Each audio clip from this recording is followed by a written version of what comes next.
Bismillahirrahmanirrahim. Assalamualaikum warahmatullahi wabarakatuh. Alhamdulillah wassalatu wassalamu ala Rasulillah wa ala alihi wa sahbihi wa man wala wa ba'd. Saudara-saudariku dimanapun Anda berada, saya Adi Hidayat izinkan menyapa dan mendoakan kita semua, semoga Allah senantiasa menyayangi, melindungi dan merahmati kita tanpa kecuali.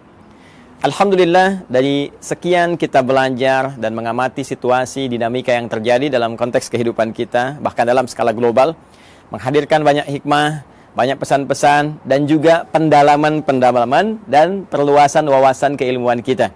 Di antara itu, ada sebagian kawan juga yang bahkan banyak bertanya, banyak meminta terkait kejadian yang berlangsung di Palestina, yang sering kita uraikan, kita bahas, untuk mendalami kembali genealogi, ya, atau asal keturunan dari umat Yahudi. Edisi kali ini kita akan coba belajar bagaimana Al-Quran, hadis-hadis Nabawi Sallallahu Alaihi Wasallam memberikan informasi yang valid kepada kita tentang keturunan dari umat Yahudi, perilaku-perilakunya, dan juga diksi-diksi Al-Quran yang sangat indah, yang bahkan mengajak seluruh manusia, terkhusus juga dari kalangan umat Yahudi, untuk kembali pada jalur-jalur kebenaran dan menampilkan realitas yang terjadi sepanjang zaman. Seperti apa uraiannya? Ini yang coba kita akan kaji di kesempatan mulia ini, insyaallah. Baik, untuk menemukan jawaban tadi, kita harus menggali dulu secara genealogi, garis keturunan, baik ke atas ataupun ke bawahnya, dari mana kemudian umat ini muncul, seperti apa perjalanannya, bagaimana karakteristiknya, dan seperti apa kita merespon dalam konteks kehidupan global ataupun konteks kehidupan kita, ya, secara individual dalam konteks berinteraksi di sosial kehidupan kita saat ini. Baik, saya akan mulai teman-teman sekalian dari Abul Anbiya dulu ya. Abul Anbiya, bapaknya para nabi. Ya, gelar ini diperoleh oleh Khalilullah yang sangat dekat dengan Allah Subhanahu wa taala, yaitu Nabi Ibrahim alaihi salam, ya. Nabi Ibrahim. Baik, saya tuliskan dulu seperti ini. Ya kan? Nabi Ibrahim alaihissalam. Baik, nanti ini ada jalur keturunan ke atas, teman-teman sekalian. Ya, ada jalur keturunan ke bawah sini.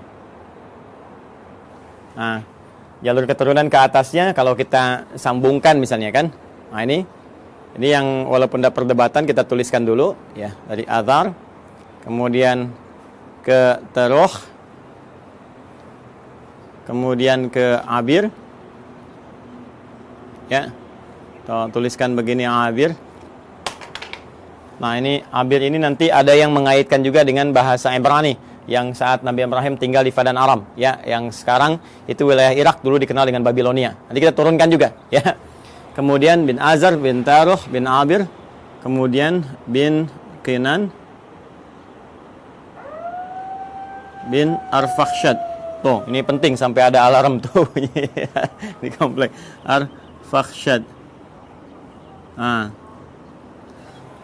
Bin Azar, bin Taruh, bin Abir, bin Kinan, bin Arfakhshad, bin Sam. Kemudian di sini Sam. Kemudian bin Nuh alaihissalam. Nuh alaihissalam. Ayo teman-teman sekalian ya. Jadi ini Nabi Ibrahim alaihissalam, ya, keturunan tentunya nanti akan ketemu dengan Nabi Nuh, dan Nabi Nuh pun akan tersambung kepada Nabi Adam alaihissalam. Tapi kalau kita bahas ke atas terlalu jauh nantinya ya. Jadi kita cukupkan sini dulu. Jadi Ibrahim alaihissalam, bin Azar, bin Taruh, bin Abir, bin Kinan, bin Arfakhshad, bin Sam, bin Nuh alaihissalam. Ya. Dan Nabi Nuh alaihissalam ini nanti akan melahirkan generasi yang terus nanti berkembang, ya, menebar keturunannya, generasinya di muka bumi yang sekarang kita menjadi bagian dari keturunannya. Ya, terutama dari 3 keturunan beliau. Ya, ini Nabi Nuh alaihissalam kan dalam sejarah disebutkan setidaknya ada 4 kan ya. 4 dari anak keturunan, 1 Kan'an, ya.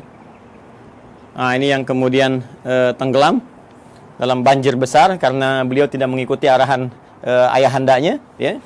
Kemudian juga nanti ada Sam. Ini yang ke sini keturunan Nabi Ibrahim alaihissalam, nanti dari sini ya, tarik jalur ke atas. Dari Sam, kemudian ada Ham, kemudian ada yang keempat Yafith, ya, Yafith. Nah, ini teman-teman sekalian 3 ini nanti yang akan berkelanjutan mengikuti Nabi Nuh alaihissalam yang naik ke kapal besar itu, ya, kemudian melewati berbagai rintangan saat terjadi banjir besar, dan kemudian mendarat dan melahirkan keturunan dari sini sampai ke populasi manusia hingga saat ini. Ya, dari Sam ini nanti melahirkan diantaranya bangsa Arab, ya. Kalau mau kita rinci lagi, teman-teman sekalian, misalnya di sini nanti ada Asyur, ya, seperti ini. Yang nanti ada Assyria, ya, ada Babil. Nah, yang Babilonia nanti yang Fadan Arab. Kemudian nanti ada Aram, ya, ada Finit, ya, nanti satu garis nanti ke Ham, ini melahirkan Afrika. Kemudian juga nanti ada Kanaan, Kanaan, ini Palestina, ya, dan sekarang Palestina atau Filistin.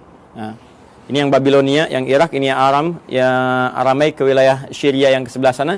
Ini Asyur, Assyria, Finit nanti ke sebagian, nanti ketemunya dengan jalur Ham nih, yang di Afrika. Kemudian ada Kaldan. Nah, ini Irak kuno, teman-teman sekalian. Kemudian juga ada Ibrani. Nah, Ibrani ini nanti ada yang juga mengaitkan dengan bahasa Fadan Arab, ya, yang di Babilonia, yang menjadikan keturunan ini nanti berbahasa Ibrani. Lalu dari situ juga ada yang mengaitkan dengan Abir, yang jadi bahasanya Nabi Ibrahim alaihissalam ketika ada di Fadan Arab. Dan ketika hijrah nanti, ya, beliau ke wilayah Syam yang kita masuki sekarang, wilayah Syria, ya, Syria, Yordania, Palestina ada di situ, kemudian juga Libanon. Nah, nanti kemudian bertransformasi bahasanya penyesuaian dengan Aramaik, karena itu nanti dari Ibrani ke Aramaik. Nanti kita gali bagian aspek bahasanya ketika sampai ke sana. Kemudian di sini juga ada Masri, ya, yang nanti melahirkan turunan Mesir, karena perpaduan dari sini, ya. Jadi kita temukan Asyur, Babil, kemudian Aram, Finit, Kanaan, Kaldan, Ibrani, Masri. Ini diantaranya, ya. Kita 1, 2, 3, 4, 5, 6, 7, 8. Kita hitung, ya, kurang lebih 8. Nah, nanti Sam ini teman-teman sekalian yang populer nanti masuk kepada unsur Semitik yang sekarang, ya, termasuk Arab di dalamnya. Jadi kalau ada kita dengar Smith, ya, musuhnya Keanu Reeves, ya, dalam Matrix itu, ya, ada si Smith. Sam bukan itu saja, nanti banyak kalau nanti kita belajar, ya, tentang pemikiran Hollywood. Saya nggak berinteraksi dengan film-film dan sebagainya, tapi saya baca sejarah, ya. Nanti kalau kita baca dengan pemikiran itu, suatu saat kita akan belajar, dia akan temukan banyak sekali Sam, dan itu sangat menarik gitu, sangat menarik. Ya, kenapa temannya yang di Lord of the Ring itu kan yang mengiringi si Sam juga. Ditransforma namanya Sam juga. Nanti kadang-kadang ada Smith juga dan seterusnya. Nah, itu ada kaitan-kaitan nanti, ya. Kaitan-kaitan dengan pesan-pesan Semitik. Cuma Semitik itu nanti tidak akan dikhususkan kepada golongan Yahudi saja. Ya, Arab juga Semit. Ya, nanti ini turunan Semitik nih, ngambung ke sana. Kanaan, Palestina juga Semit. Jadi kalau Anda anti Semit, ya anti Palestina juga.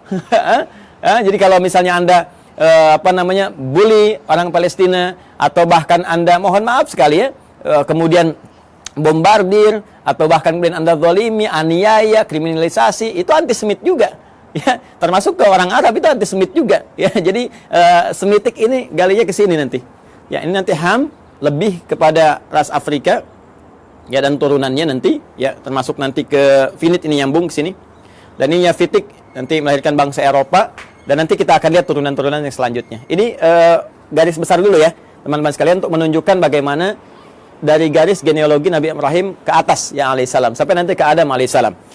Saya izin ambil penghapus dulu, saya hapus dulu ini, ya, kemudian kita turunkan ke bawah. Jadi saya cukupkan sampai Nabi Nuh, Nabi Ibrahim ini nanti kita turunkan generasi ke bawah. Baik, bismillah.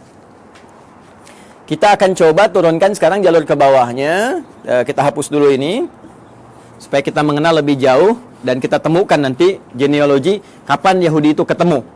Ya, kapan Yahudi itu ketemu, ya, diksinya. Karena nanti redaksi Al-Qur'an tegas menyampaikan makana Ibrahimu Yahudiyya wala Nasraniyya walakin kana hanifan muslima. Ya, tidaklah Nabi Ibrahim itu seorang Yahudi, seorang Nasrani, tapi beliau adalah seorang Muslim yang taat, Muslim yang lurus, yang membawa garis risalah sampai dengan ke atas, ya, sampai dengan ke jalur Nabi Nuh alaihissalam. Yang ini nanti akan diturunkan Quran surah keempat ayat 163, yang nanti turunan risalah Nuh ini sampai juga kepada Nabi Muhammad SAW, ya. Inna auhayna ilaika, ya, kami wahyukan kepada Muhammad SAW, dan wahyu ini senapas dengan yang sebelum kamu, ya, kama auhayna ila Nuhin, seperti kami wahyukan kepada Nuh dan nabiyina, ya, setelah nabi-nabi setelah beliau. Jadi nabi-nabi terus sampai ke Ibrahim, sampai ketemu Nabi Muhammad SAW. Nah, ini kurang lebih teman-teman sekalian sampai ke Nabi Nuh ke atas, ya, dari Ibrahim terus sampai Nuh alaihi salam jami'an. Dan sekarang kita akan turunkan bagian Nabi Ibrahimnya turun ke bawah. Ini nanti kita bisa uji ya secara ilmiah dan kita bisa bandingkan. Nanti saya turunkan komparasi, misalnya di Al-Qur'an bagaimana seperti ini, terus ada kalau kitab-kitab lain, nanti kita bandingkan seperti apa, nanti kita uji kebenarannya secara ilmiah. Ya, sehingga ditemukan nilai kebenaran yang kita yakini. Lalu indahnya Al-Quran, silahkan memberi pilihan. Anda yakin dengan Islam, alhamdulillah. Ya, kalaupun Anda tidak dipaksa. Itu pilihan masing-masing. Dan setiap orang bertanggung jawab ketika kembali kepada Tuhannya, kepada Allah Subhanahu Wa Taala. Objektif kan? Sangat adil kan? Ya, jadi menawarkan, ini dahsyatnya Al-Quran itu begini. Anda diperkenankan menguji dulu Al-Quran.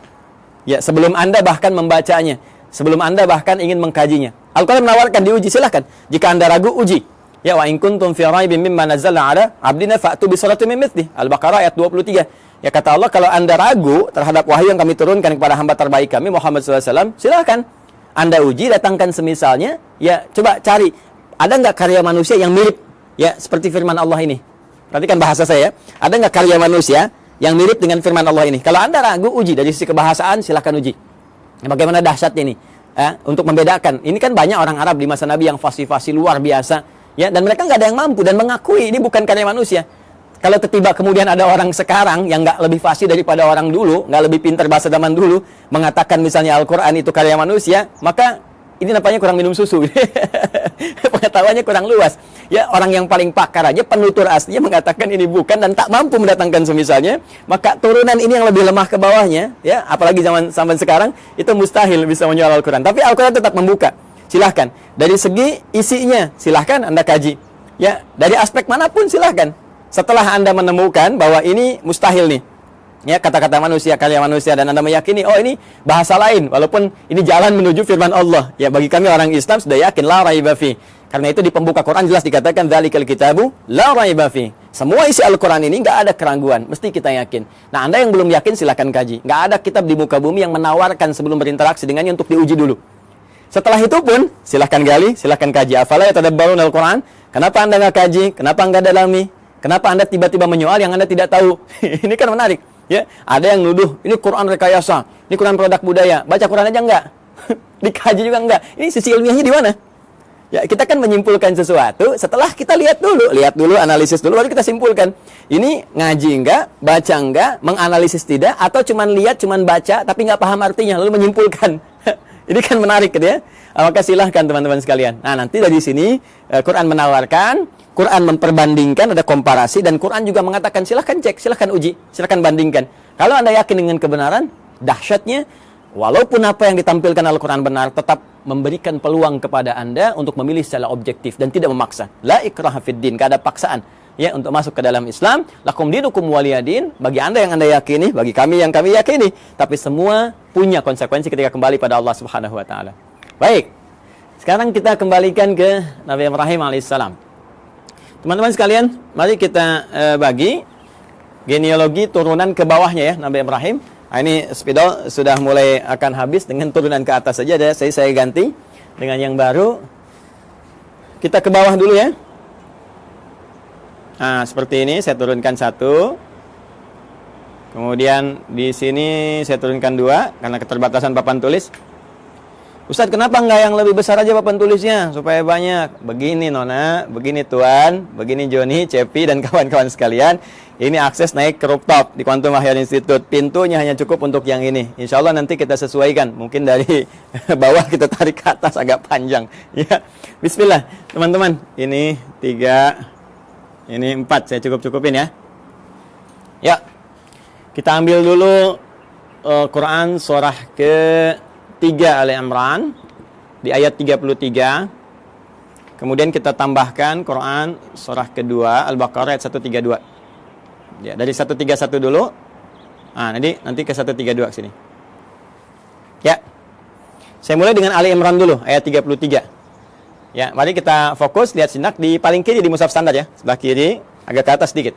Innallaha astafa Adam wa Nuha wa ala Ibrahim wa ala Imrana 'alal 'alamin. Sungguh Allah Subhanahu wa taala memilih di antara sekian hambanya itu ya golongan-golongan manusia tertentu ya dengan pribadi tertentu, karakter tertentu dipilih oleh Allah menyampaikan risalah Allah Subhanahu wa taala. Ya, di antara mereka adalah ya, manusia pertama Adam alaihissalam sebagai penata pondasi awal kehidupan manusia di muka bumi. Innallaha astafa Adam wa Nuha. Nah, ini kemudian rasul pertama. Kalau Adam tadi nabi pertama, kemudian Nuh alaihissalam rasul pertama. Yang ini saya turunkan ini, ya. Bin Nuh Matusyail bin ini dari Sam ke Nuh bin Matusyalah bin Kinan bin Anwas bin Tis bin Adam alaihissalam. Jadi dari Adam sampai ke Nabi Nuh alaihissalam. Wa Nuha wa ala Ibrahim. Kemudian keluarga Ibrahim. Nah, ketika menyebutkan Ibrahim disebutnya ala Ibrahim. Al Ibrahim, keluarga besar Ibrahim. Ya. Jadi kalau al ini teman-teman sekalian, ini menunjuk pada keturunan ke bawah ya. Terus tanpa batas nih. Ya, keturunan terus tanpa batas sampai dia berakhir. Ya. Makanya kalau ada surah Ali Imran berarti dari Imran dengan Hanna ke Maryam ke Isa, gitu kan? Nah, keturunan Ibrahim ini siapa saja? Nah, ini yang kita bahas wa ala Ibrahim ya wa ala Imrana 'alal 'alamin, dan juga keluarga besar Imran dari semesta alam kami pilih untuk misi dan risalah tertentu. Kemudian yang menarik ya teman-teman sekalian, ala Ibrahim ini nanti ada yang spesifik disebut dengan anak keturunan. Jadi kalau al itu terus ya sampai keluarga, sampai turunan ke bawah. Nanti dari turunan anak-anak ini teman-teman, ya misalnya anak laki-laki atau ada anak perempuan, terus langsung turunannya ini secara langsung ya. Secara langsung generasi pertamanya ini sampai dengan ke bawahnya nanti itu bisa disebut secara genealoginya. Kalau ini kekeluargaannya, kalau ini genealogi turunan ke bawahnya itu disebut dengan bani namanya. Ya, jadi kalau satu laki-laki disebut ibnun begini. Nah, kalau satu perempuan disebut ibnatun begini. Karena ini hamzah wasol kadang dibuang. Harakat jadi pindah ke sini. Kalau harakat dipindah, kemudian ujungnya wakaf mati jadi bin istilahnya. Anak laki-laki. Ini dibuang, jadi bin, ini mati, jadi bintun, binti, anak perempuan. Ya, Isa bin Maryam, Isa anak laki-lakinya Maryam. Aisyah binti Abi Bakar, radhiyallahu taala anhuma, ya, Sayyidah Aisyah binti Abi Bakar. Jadi anak perempuannya sahabat Abu Bakar. Ini kalau kita gabungkan keduanya, ya, terus ke bawah ini, apalagi kalau ditambah, jadi bani namanya. Ya, bani, ya kan? Anak keturunan, garis keturunan, genealogi yang ke bawahnya. Baik, nah sekarang kita sambungkan ke Quran surah 2 Al-Baqarah ayat 131. 131-nya mengatakan, "Idz qala lahu rabbuhu aslim, qala aslamtu lirabbil alamin." Ini dasar pertama. Ketika Rabbnya mengatakan ya kepada Nabi Ibrahim alaihissalam, Nabi Ibrahim punya Tuhan, ya Tuhannya Allah Subhanahu wa taala, difirmankan oleh Allah, "Aslim, tunduk patuh kamu kepada semua ketentuan Tuhan." Ya, jadi aslim itu kata perintah, fi'il amr. Ya, aslim tunduk patuh. Jadi orangnya disebut dengan muslim. Ya, bingkainya disebut dengan Islam. Jadi Islam itu bingkainya dari kata aslama yuslimu islaman. Ya, Islam itu ya disebut dengan bingkainya, frame-nya ketika kita masuk ke dalamnya beriman, yakin kita masuk. Ya, begitu masuk namanya muslim kita. Keyakinan kita menjadikan kita mukmin. Mukmin itu keyakinannya, muslim itu orang yang masuk ke dalam bingkainya. Muslim. Ya, tunduk patuh. Jadi nama muslim Islam itu memberikan kesan bahwa kita mesti tunduk, mesti patuh dengan perintah Allah Subhanahu wa taala, jangan melanggar ketentuan, ikuti semua arahan-arahan, perintahnya, jauhi larangan. Itulah Islam. Jelas ya? Orangnya muslim. Maka kata Allah Subhanahu wa taala berfirman pada Nabi Ibrahim, "Aslim, kamu tunduk patuh pada perintah Tuhan." Ya, maka beliau katakan aslamtu lirabbil alamin. Saya siap ya Allah. Sami'na wa ata'na. Ya, kita tunduk, kita patuh, kita taat, ya kan? Maka beliau katakan aslamtu lirabbil alamin, saya tunduk, saya patuh ya Allah kepada Rabb semesta alam, seluruhnya tanpa kecuali. Maka di sini Al-Qur'an mengatakan beliau hanifah muslimah, orang yang lurus, yang tegak, yang patuh, muslim. Ya, sifatnya disebut apa tadi? Islam. Ya, jadi di sini kalimat pertama ingin saya tegaskan bahwa risalah-risalah yang dibawa Nabi Ibrahim sampai ke Nabi Nuh, ya, sampai bahkan ke Nabi Adam alaihissalam, sampai turunan di ke bawah tidak akan lepas dari misi yang sama, yaitu misi untuk tunduk patuh pada ketentuan Allah Subhanahu wa taala. Tunduk patuh pada ketentuan Tuhan. Ditugaskan tunduk patuh. Jadi nggak ada nabi yang berkhianat. Ya, nggak ada nabi yang melanggar. Nggak ada nabi yang bergeser pada ketentuan Tuhan. Semua dijaga, penjagaannya disebut maksum. Karena itu sifat nabi, rasul itu punya sifat maksum, terjaga dari salah. Kalaupun naluri manusianya ingin berbuat salah, maka diluruskan. Tidak, ini ya, ini yang benar. Ya, walaupun bergeser dari nilai-nilai risalah ke kemanusiaan, nanti akan ditarik kembali. Ini manusia. Ya, sedangkan kamu punya visi kerasulan. Kamu manusia, kerjakan sifat kemanusiaannya, itu normal, itu biasa. Tapi risalah kerasulan menjagakan kamu terjaga dari perbuatan-perbuatan yang menyimpang. Maka disinilah kemudian kepatuhan, ketundukan itu dibangun. Karena itu, kepatuhan, ketundukan dalam bahasa Arab itu disebut dengan Islam namanya. Orangnya muslim. Karena itu semua risalah bahkan dari Nabi terakhir Nabi Muhammad SAW sampai ke atas, risalahnya risalah Islam. Risalah yang menjadikan mereka tunduk patuh kepada Allah dan tidak menyimpang, tidak merubah apapun. Ini penting kalimat terakhir ini saya katakan, tidak menyimpang, tidak merubah apapun, termasuk merubah firman-firman Allah, ketentuan Allah, ya, hanya sebatas urusan-urusan dunia. Tidak, jauh daripada itu. Jelas ya? Nah, kemudian amanat ini disampaikan kepada generasinya. Nah, ini dia nih. 132. Wa wassa biha Ibrahimu banihi. Dan mulai muncul. Wassa biha Ibrahimu banihi wa Yaqub. Muncul Yaqub. Ya baniya innallaha astafa lakumuddin fala tamutunna illa wa antum muslimun. Ya, maka Ibrahim mewasiatkan kepada generasinya termasuk nanti Yaqub. Kita lihat nanti Yaqub itu siapa. Baik, Ibrahim mewasiatkan kepada generasinya. Nah, ini genealogi ke bawahnya. Diwasiatkan ke bawahnya. Ya, sungguh Allah telah menetapkan bagi kalian satu tuntunan yang benar, pedoman yang benar yang harus dipatuhi. Ya, pedoman tuntunan frame tadi itu din, ya.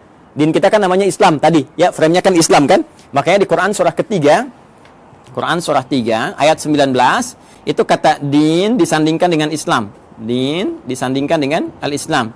Ya. Innad dina 'indallahil Islam. Innad dina 'indallahil Islam. Tadi frame-nya disebut Islam, kalau kita masuk frame ya ke dalamnya karena yakin patuh, tunduk, ya yakin tanpa ragu disebut iman, orang yang mukmin atau amanah atau amanu. Jadi begitu kita masuk disebut ya ayyuhalladzina amanu. Frame-nya disebut Islam. Kalau sudah masuk mesti tunduk, patuh untuk mengerjakan semua ketentuan. Makanya nanti semua ketentuannya disebut silmi namanya. Quran surah kedua ayat 208. Ya ayyuhalladzina amanu, ay orang yang telah yakin ya tanpa ragu, udkhulu fis silmi. Maka tunaikan semua ketentuan-ketentuan dalam frame ad-din ini. Apa frame-nya? Islam. Artinya harus tunduk, harus patuh. Ya, karena itu di lain kesempatan Nabi Ibrahim menyebutkan di Quran surah kedua ayat 132, ya innallaha astafa lakumuddin. Allah telah memilihkan bagimu frame kehidupan yang ada pedoman di dalamnya, yaitu Islam. Patuh, ya. Ke siapa ini disampaikan? Banihi. Bani kepada keturunan-keturunannya, anak-anaknya secara genealogis, ya. Nah, ini dia yang secara genetik kita akan turunkan. Siapa anak-anak ini? Bahkan di ayat ini diberikan kisi-kisi, salah satunya ada Yaqub. Siapa Yaqub itu? Kita yang coba akan turunkan, teman-teman. Baik, izin saya hapus dulu ini. Yang ini saya hapus. Ya, supaya nanti kita mudah menurunkan keturunan secara genetik dari yang ini dulu. Bismillah, Nabi Ibrahim alaihissalam, beliau kemudian menikah. Ya, diberikan jalan oleh Allah Subhanahu wa taala untuk menampilkan risalahnya dan supaya risalah itu terus ya menyebar, meluas dalam generasi-generasi selanjutnya yang melanjutkan risalah ayahandanya tercinta yaitu Abul Anbiya. Maka Allah berikan kemudian jalan untuk pernikahan. Nah, ini jalurnya untuk menikah. Ya, bukan hubungan sembarangan gitu ya. Maka adalah kemudian perempuan yang sangat luar biasa terhormat. Terhormat, perempuan baik, suci, akhlaknya mulia dan cantik jelita. Nah, ini jarang sekali yang seperti ini, itu Sayyidah Sarah. Ya. Masih di Padan Arab nanti ya, di Babilonia nanti bertemu jodohnya dengan beliau. Kemudian nanti di sini ada Sayyidah Sarah binti Am al-Khalil. Am al-Khalil. Am al-Khalil ini binti pamannya Nabi Ibrahim sendiri. Jadi Nabi Ibrahim punya saudara, punya paman juga, nanti punya anak namanya Sarah, perempuan, nanti menikah. Ya. Makanya disebut Sarah binti Am al-Khalil. Ya. Sarah binti pamannya Nabi Ibrahim sendiri atau saudaranya ke atas ya, nanti di Babilonia dinikahkan nanti dengan ini, nanti kita akan turunkan. Kemudian dengan Sayyidah Hajar alaihassalam ya, al-Qibtiyah al-Misriyah, al-Qibtiyah al-Misriyah, al-Misriyah. Seperti ini. Baik, umumnya manusia saat ini atau kebanyakan gitu kan, orang-orang saat ini mengetahui dua ini ya, Sayyidah Sarah, Sayyidah Hajar, Sayyidah Sarah, Sayyidah Hajar, istilah Nabi Ibrahim. Padahal nanti ternyata ada lagi yang ketiga namanya Kantorah.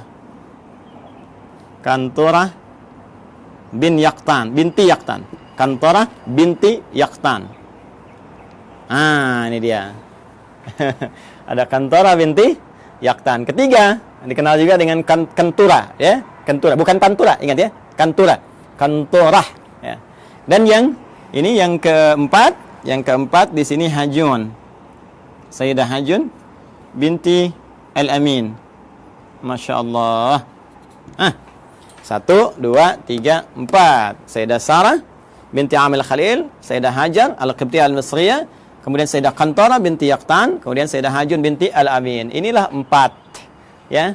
4 istri Nabi Ibrahim alaihissalam, dan dari sini kita akan turunkan dari keturunannya Sayyidah Sarah, kemudian melahirkan Nabi Ishaq alaihissalam. Ini dia. Sayyidah Hajar nanti melahirkan Nabi Ismail alaihissalam. Ismail alaihissalam. Nanti teman-teman penting saya sampaikan. Jadi ini Nabi Ismail alaihissalam lahir duluan. Ya, lahir duluan. Saat usia Nabi Ismail itu 14 tahun, usia Nabi Ibrahim kisaran 120 tahun, dan usia Sayyidah Sarah itu 90 tahun. Maka lahirlah Ishak. Ini kisahnya sangat menarik nih ya. Jadi Ishak itu di dalam bahasa Arab itu bisa seakar dengan kata dhahak. Ya, dhahak. Artinya tertawa bahagia. Ya, tertawa bahagia. Nah, kenapa ada kalimat ini? Ada sebagian yang menduga begini. Ada kaitan dengan Quran surah ke-11 ayat 71. Ya. Sampai dengan sama juga dengan isyaratnya di Quran surah ke-51 Adz-Dzariyat ayat 24 sampai dengan 29. Di Quran surah 11 Hud ayat 71 itu jadi kisahnya begini. Kisahnya bahkan sampai viral ya. Itu kisahnya ketika datang malaikat, ya, beberapa rombongan malaikat ingin menuju kaumnya Nabi Lut. Dikisahkan di sini nih. Quran surah 51 buka ayat 24-nya. Di sebelah kanan agak ke bawah. Ya, hal ataka haditsu dhaif Ibrahim al-mukramin id dakhalu alaihi faqalu salama qala salam qaumum munkarun. Jadi datang serombongan malaikat mampir ke tempat Nabi Ibrahim. Tujuan utamanya adalah ke saudara beliau di Nabi Lut.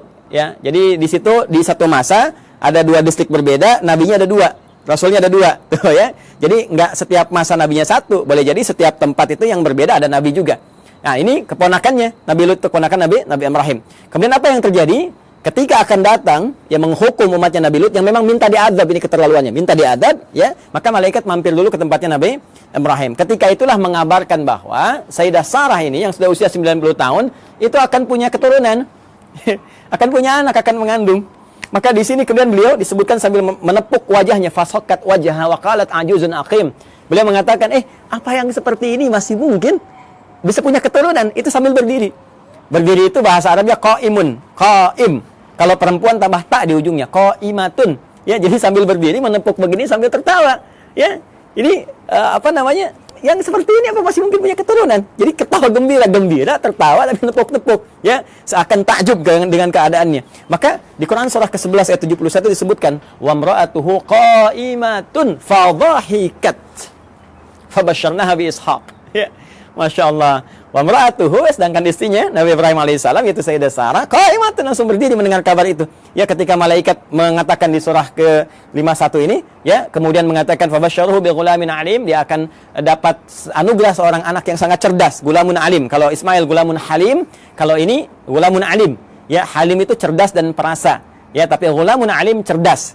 Jadi anak kamu akan lahir darimu anak yang sangat cerdas, gitu kan? Anak jenius, cerdas, maka langsung bangkit menepuk, tertawa gembira. Apa mungkin yang masih begini masih punya keturunan?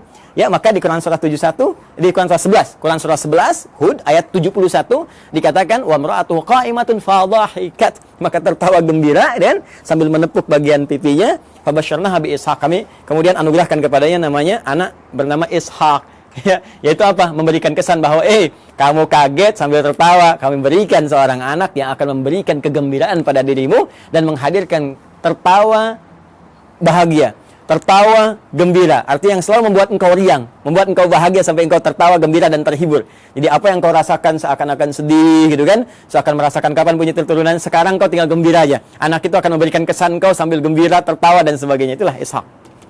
Jelas ya? Nanti ada Ismail dari Sayyidah Hajar, ya, alaihissalam. Ini disebut di Al-Quran ghulamun halim, anak cerdas yang punya empati tinggi, rasa tinggi. Sehingga nanti banyak kisah, kita akan masuk ke kisah itu ketika akan menurunkan Ismail sampai ke Nabi Muhammad SAW. Ya, itu bagaimana bapaknya akan membawa tugas yang tidak mudah meninggikan bangunan Ka'bah yang hancur atasnya di masa Nabi Nuh itu. Tiba-tiba nanti Ismail datang membawa batu, merasakan bagaimana beban kerja ayahnya, pengen bantuin. Ya, sehingga ketika Nabi Ibrahim mulai bekerja, tapaknya disebut makam Ibrahim. Nabi Ismail membawa batu disusun-susun, susunannya disebut dengan Hijr Ismail. Sampai sekarang sudah ada di area Ka'bah. Nanti puncaknya saat peristiwa kurban itu. Nanti ya, supaya nggak terlalu panjang, kita berhenti dulu di sisi genetik dulu ya, sampai sini. Nah, dari Kantorah, Sayyidah Kantorah, ini juga nanti menurunkan ada keturunan-keturunan. Ya, diantaranya nanti satu, Madian. Nah, nanti teman-teman pernah dengar Nabi Musa alaihissalam ketika dikejar-kejar ya, prajurit Fir'aun, ya, dalam peristiwa itu kan pergi ke Madian dulu kan. Nah, ini nanti ada keturunan dari Sayyidah Kantorah. Kemudian ada Madian, ada Zamran. Ya. Kemudian yang ketiga ada Suraj. Nah, kemudian juga kita temukan ada Yukshan. Nah, atau Yakshan, boleh dibaca Yakshan, Yukshan. Kemudian juga yang kelima ada Nasak atau Naksan. Ya, Nasak ya, atau ada yang menyebutkan Nakshan, ada yang menyebutkan Nasak ya. Yang keenam sebetulnya ada 6 anak, cuma yang 6 tidak diketahui, tidak disebutkan. Jadi di Madian, Zamran, Suraj, Yukshan, Nasak, dan yang keenam ini tidak disebutkan ya. Referensi ini, teman-teman, referensi yang ini ditemukan di kitabnya. Namanya kita kasih ya sumbernya, supaya nggak dikira ini ngarang-ngarang gitu kan, tak-atik nih. Nama kitabnya At-Ta'rif wal A'lam. Karya siapa? Syekh Abul Qasim As-Suhaili. Nah, ini bukan hanya saya yang pertama menyampaikan, bahkan dikutip pertama kali nanti yang di dalam satu kitab yang populer, nama kitabnya Al-Bidayah. Al-Bidayah wan Nihayah. Karya Al-Imam Ibnu Katsir. Kalau sama dengan cetakan yang kami jadikan referensi itu ada di jilid 1 halaman 407. Ya. Ini nanti disebutkan yang 5, cuma yang 6 nggak disebutkan. Ya, jadi ini ada Madian, Zamran, Suraj, Yaksan, kemudian Nasak, teman yang ke-6-nya tidak disebutkan. Ya, kalau ada perbedaan sedikit tipis ya, kayak ini misalnya Nasak ada disebutkan Naksan, ini Yakshan, ada yang Yukshan, itu bacaan-bacaan di ahli bahasa atau ahli terjemah saja. Kemudian dari Hajun ini juga ada Kisan atau Kaizan, kan? Kemudian ada Suraj, namanya sama dengan ini, Suraj. Kemudian yang ketiga ada Amim, ada juga yang menyebutnya Umaim. Ya, seperti ini. Ada Kaisan, ada Suraj, ada Amim atau Umam. Yang keempat Lutan. Bukan Ethan ya, Ethan Tom Cruise. Lutan. Dan yang kelima Nafis. Yang kelima Nafis. Ya, ada di MUI ada Ustadz Kiai Khalil Nafis. Jadi nanti nasabnya ke Nabi Ibrahim dari Sayyidah Hajun binti Al-Amin. Nah, ini ya keturunan Nabi Ibrahim alaihissalam. Jadi dari sini 1, Sayyidah Sarah melahirkan Ishak, Sayyidah Hajar melahirkan Ismail, 2 kan? Kemudian dari Kantorah itu ada 6, 1 tidak diketahui, nanti 2 tambah 6 8. Kemudian dari Sayyidah Hajun binti Al-Amin ada 5. 8 tambah 5 ada 13 ya. 2 tambah 6 8, ada 13 tambah 5 13. Jadi ini kurang lebih 13 keturunan Nabi Ibrahim alaihi salam ya, dari istri-istri beliau. Dan nanti dahsyatnya nanti ya, mungkin episodenya akan panjang gitu. Di Kantorah ini nanti juga ada satu penelitian dugaan kuat bahwa itu yang menjadikan turunan dari bangsa Melayu, Jawa khususnya. Ya disebutnya bangsa Jawi gitu kan. Jawi itu dulu ya mencakup Melayu semua, karena waktu ke Arab itu dikenalnya dengan Jawi, bangsa Jawi. Jadi Jawi itu bukan cuma Jawa yang dalam konteks ini di kita di Indonesia ada Jawa Barat, Jawa Tengah, Jawa Timur, tapi Jawi itu nanti luas termasuk Melayu dan sebagainya. Nanti suatu saat kita akan belajar ke sana. Insyaallah. Ini teman-teman sekalian, kurang lebih ya, ini referensinya, ini gambarannya. Nah, Yahudinya kan belum ketemu. Ya, sekali lagi Yahudinya belum ketemu, maka kita harus turunkan minimal sampai tadi Yakub tadi, karena kan tadi saya katakan di Al-Baqarah 132 kan, waswabiha Ibrahimu banihi wa Yakub. Yakub siapa? Yakub. Karena ini urutannya di sini 1 2 3 4, kita turunkan ini dulu. Ya. Ini saya hapus dulu yang ini ya. Sudah dicatat ya? Kalau nanti teman-teman belum sampai catatannya, nanti lihat di rekaman ya, di review, diturunkan kembali. Nabi Ishak alaihissalam kemudian menikah, tumbuh dewasa tentunya, menikah dengan seorang perempuan mulia, jelita, ya, akhlak bagus dan sebagainya, namanya Rafkah. Rafkah binti Batuil. Ini dia. Rafkah binti Batuil. Gini ya, teman-teman sekalian. Dari pernikahan ini, ya, Nabi Ishaq alaihissalam menikah dengan Sayyidah Rafkah binti Batuil, melahirkan 2 anak kembar. Nah, ini yang gak banyak orang tahu. Ya, siapa 2 anak kembar ini? Yang pertama adalah Aish atau Ishu, gitu kan? Ya, atau Aishu begini tulisannya. Ain, ya, sad. Ya. Ya, ini satu. Yang kedua Yakub. Yakub. Ini kembar ini. Tahunya kan Nabi Ishaq, Nabi Yakub, gitu kan? Ternyata ini kakak adik. Ini kakaknya Ish atau Ishu, ini adiknya Yakub. Gitu, ya. Coba nanti setelah berkembang remaja, saya percepat saja. Yang Ish ini, Ishu ini, nah, akan ditugaskan nanti berkelana gitu kan, merantau ke wilayah Romawi, Roma ya. Rum, istilahnya Rum. Jadi ini nanti disebutkan keturunan-keturunan dari Rum ya, yang nanti mengacu kepada yang Yafith itu ya. Yang Yafith generasinya itu asal generasi awal, cuma nanti yang ini yang memajukan, yang memberikan istilahnya arahan-arahan, gitu kan, mensibgah dan sebagainya. Ini nanti Aish atau Aishu. Ya, jadi sudah ada Romawinya. Sudah ada Romnya, cuma ini nanti ke sini dan beraktivitas banyak di sini.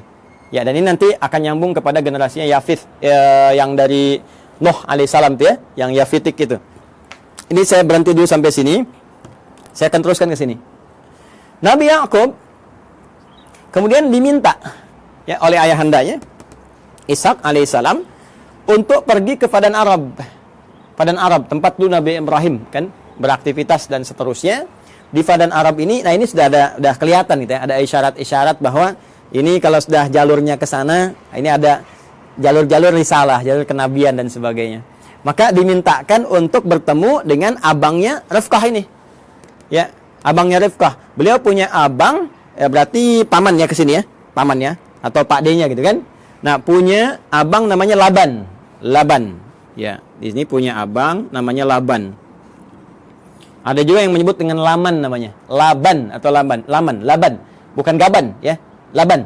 Laban atau Laman. Nah, Laban secara singkat ini punya 2 orang anak.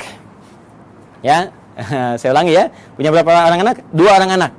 Nah, teman-teman sekalian, singkatnya ketika Nabi Yakub alaihissalam itu datang ke Padan Arab, kan, ke Babilonia, mencari dan sebagainya, maka setelah perjalanan itu ditemukanlah nanti salah seorang perempuan bertanya kepadanya dan ditunjukkan tempatnya Laban. Ternyata itu anaknya. Siapa anaknya itu? Namanya Rahil. 1, Rahil. Jelas? Nah, ini anak yang pertamanya. Nah, kemudian teman-teman sekalian setelah tinggal di sini ditemukan juga kakaknya Rahil. Jadi yang pertama bertemu dengan Rahil dulu. Ini adiknya, adik. Nah, kemudian yang kedua bertemu dengan kakaknya Rahil, dipertemukan dengan kakaknya Rahil, ya. Siapa namanya? Nah, kakaknya Rahil ini namanya Laia, kan? Laia atau juga ada yang menyebut dengan Lea. Ini kan? Laia atau Lea. Nah, secara singkat ternyata beliau ini ditugaskan untuk menyampaikan pesan kepada Laban supaya ini bisa besanan. Nabi Ishak bisa besanan dengan Laban. Maka dimintalah untuk menikah, memilih salah satunya. Ya, memilih salah satunya, walaupun ada riwayat menyebutkan Nabi Nabi Yakub ini nanti ditawarkan untuk menikahi dengan Laya dulu, kakaknya dulu. Ya, jadi ini kakak didahulukan. Nah, kemudian beliau kan seorang yang sangat perasa ya. Yakub itu punya keunggulan yang luar biasa. Ya, beliau seorang yang sangat dekat ya dengan Allah, rajin ibadah, kemudian lebih daripada itu juga sangat merasakan tidak ingin menyinggung orang, ya, curhatnya diserahkan kepada Allah sehingga orang-orang banyak nggak tersakiti. Jadi ini yang menjadikan beliau daripada nanti satu menikah, yang lain merasakan nggak nyaman, maka mengajukan dua-duanya aja dinikahin. Ya kan? Nah, ini belum turun syariat yang di era Nabi Muhammad SAW, turunnya Quran surah keempat An-Nisa ayat 23, larangan menikahi kakak adik. Ya, wa antajma'u bainal ukhtaini illa ma qad salaf. Paling kanan sebelah bawah di mushaf standar ya. Wa antajma'u bainal ukhtaini illa ma qad salaf. Dilarang bagi kalian untuk menikahi kakak adik ya secara langsung kecuali yang dulu pernah terjadi. Ya, karena keadaan sekarang beda. Dulu orang bisa mengendalikan, bisa tahu, bisa paham dan untuk menjaga keturunan yang sangat terbatas keadaannya pada waktu itu. Sekarang sudah banyak menyebar. Makanya dilarang sekarang menikahi kakak adik dalam satu mahram. Ya dulu masih berlaku illa ma qad salaf. Maka dinikahilah kemudian Layya, ini pertama kali. Dan kemudian Rahil, yang kedua dinikahi. Ya. Dari Layya ini turun keturunan teman-teman sekalian ada 6 orang anak. Ya, 6 orang anak ini Rabin. Kemudian 2 Syam'un atau Simon.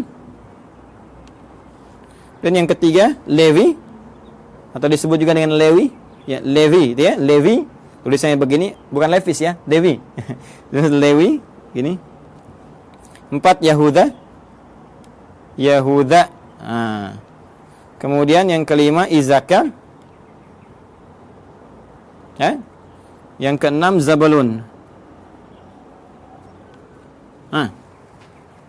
Dari Rahil melahirkan 2 orang anak, ya. 1 Yusuf alaihissalam, Rahil. Ya. Ini ibunya cantik sekali, cantik, jelita, taat, patuh. Makanya anaknya juga tampan luar biasa ya, tampan. Dan nantilah pas masuk cerita Nabi Yusuf, ini masih panjang, tenang aja teman-teman, masih panjang. Dan yang kedua Bunyamin, ya Bunyamin, ya. Baida Royani nggak masuk sini, maaf ya, bercanda. Ini Yusuf dengan Bunyamin, ya. Berjalan, tiba kemudian sudah berumah tangga. Singkatnya, ini minta balik dulu, minta sowan lagi kepada bapaknya, gitu kan? Supaya nanti ada bekal-bekal yang terbaik untuk dilanjutkan dan seterusnya gitu kan. Nah, nanti teman-teman sekalian sebelum kembali ini oleh Laban dihadirkan asisten rumah tangga untuk bantu baik kepada Rahel ataupun Layya supaya tugasnya lebih mudah karena tahu tugas Nabi Yakub pasti akan berat. Maka dikirimkanlah kemudian 2 orang untuk bantu. Layya dikirimkan Zulfa atau Zalfah. Ya, Zulfa atau Zalfah. Nah, kemudian dari Rahel pun dikirimkan Balha. Ya. Balha untuk membantu. Nah, Nabi Yakub melihat, ini akan di rumah nih, banyak interaksi, ya. Daripada nanti aneh-aneh, lebih baik jadi mahram sekalian supaya membantu ada dalam lingkup keluarga. Makanya dinikahilah kemudian ini juga sehingga 4 genap 4 istri Nabi Yakub alaihissalam. Ya, nanti dari sini ada 2 anak lagi, ya, dari Zulfa dan dari Balha 2 anak lagi. Ini papan tulisnya nggak cukup nih kalau saya tuliskan. Ada Dan, ada Jad dan yang lainnya. Jadi dari sini saya sebutkan 2. Teman-teman sekalian, ada 2. Ini pun 2. Ya. Jadi dari sebelumnya 6 dari Layya, tambah 2 dari Rahil, 6 tambah 2, 8, tambah 2 dari Zulfa, 10, tambah 2 dari Balha, 12. Inilah dari 12 keturunan Nabi Yakub alaihissalam. Ini keturunannya ada berapa? Ada 12. Yakub ini masih mengalami tentunya masanya bapaknya Ishak dan ada yang menduga juga masih bertemu dengan Nabi Ibrahim. Jadi Nabi Ibrahim punya anak nanti Nabi Ishak, punya cucu Nabi Yakub. Tapi keturunan ke sini belum tentu jumpa. Ya, di yang cicitnya lagi sampai ke Yakub masih ada. Maka Yakub meneruskan wasiat bapaknya Ishak, Ishak meneruskan wasiat bapaknya Ibrahim. Makanya seringkali ditemukan kalimat ya Ismaila wa Ishaqa wa Yaquba gitu kan. Wal asbat ini 12 ke sini. Jadi Yakub meneruskan ke sini. Ya. Nah, ini teman-teman sekalian gambaran ini. Nah, Nabi Yakub ini seperti saya katakan tadi, nabi yang sangat baik, taat, patuh, gitu kan? Ciri-ciri hamba lah. Hamba dalam bahasa Arab disebut abdun. Dalam bahasa Ibrani pada saat itu disebut dengan Isra. Ya, hamba siapa ya? Hamba Allah. Jadi kan puncak pujian Allah kepada ya ciptaannya, makhluknya, manusia itu sifatnya bukan disebut nabi rasul. Nabi rasul itu menunjuk pada tugas dan berita besar yang dibawa. Puncak pujiannya justru terletak pada kalimat hamba, abdun. Makanya Rasulullah SAW ketika diisrakan itu disebutnya dengan kata abdun, subhanalladzi asra bi abdihi, kan? Maka ini pun dipuji dengan sifat penghambaannya itu Isra, hamba Allah yang taat. Allah dalam bahasa Ibrani pada saat itu disebut dengan Il. Ya, maka disebut dengan Israel. Asalnya kata Israel ini menunjuk kepada Yakub alaihissalam. Mana Nabi Yakub nih ya? Nah, di sini. Nih. Asalnya menunjuk kepada Nabi Yakub alaihissalam yaitu Israel. Ya, Il ini sudah kita temukan juga di Jibril, Mikail, Israfil, Israel, ya, malaikatnya Allah Subhanahu wa taala. Israel hamba, ya, Il Allah yang taat, yang saleh. Anak-anak tadi yang ini, teman-teman masih ingat kan istilahnya? Ya kan? Kalau dikumpulkan semuanya menjadi Bani kan istilahnya. Maka muncullah istilah Bani Israel. Bani Israel. Jadi asalnya konotasi Bani Israel itu positif. Anak-anaknya keturunan Nabi Yakub yang saleh, yang baik. Nabi Yakubnya yang saleh, yang baik. Nah itu disebutkan Bani Israel supaya memberikan kesan untuk ikuti bapakmu. Jangan menyimpang, jangan jauh-jauh. Makanya di Quran nanti banyak diksi menunjukkan ya Bani Israel, ya Bani Israel. Disadarkan lagi, hai Bani Israel, kamu ini kan punya kelebihan, bapakmu itu baik, bapakmu saleh. Jangan berbuat seperti ini. Itu menodai cita keluarga, ya, menyakiti bapakmu dan memberikan kesan yang tidak bagus itu dalam keluarga, dalam keturunan. Maka perbaiki, ajak balik. Bahkan nanti diajak untuk kembali lagi. Ketika menyimpang, ajak balik. Sifatnya disebutkan, kata kerjanya disebutkan. Nah, apa sifatnya itu? Apa kata kerjanya? Dan dari mana kemudian muncul generasi Yahudi? Ya kan? Ada yang mengatakan nih paham keagamaan, ada yang mengatakan turunan dari 12 anak yang ini muncul. Siapa 12 anak ini yang melahirkan Yahudi? Apakah itu paham benarkah paham keagamaan atau keyakinan atau doktrin tertentu? Ya, sampai kagetnya sampai tukang-tukang juga lewat ngasih intro. Kalau Anda mendengar, kita akan lanjutkan dan sambungkan di kesempatan yang lain insyaallah. Edisi yang perdana tentang genealogi Yahudi dalam Al-Quran, hadis-hadis Nabi, dan fakta sejarah yang kita gali. Adi Hidayat, semoga bermanfaat. Assalamualaikum warahmatullahi wabarakatuh.